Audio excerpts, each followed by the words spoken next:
Faccio una piccola cronistoria. Circa un mese fa sono andato dai vigili urbani, i quali mi hanno mandato alla Capitaneria di Porto. La Capitaneria di Porto mi disse che la sabbia si può togliere purché la tolgono col camion e la vanno a svuotare dove manca, dove c'è terreno vuoto. Ho fatto questo iter, dopodiché sono andato alla SAP. La SAP mi disse, almeno il dirigente dice, noi siamo disponibilissimi a toglierla col camion, sempre che l'assessore ci dà l'autorizzazione dove portarla.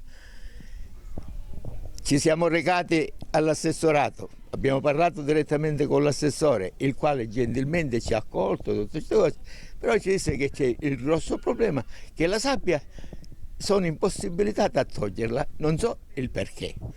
E noi dovremmo convivere con questa sabbia che diventa pericolosa quando c'è vento principalmente.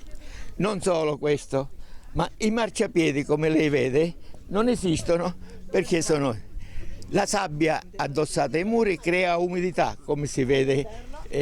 Se va a fare una visita nella spiaggia, ricordo da tempo immemore che la spiaggia è stata sempre pulita il 25 di aprile.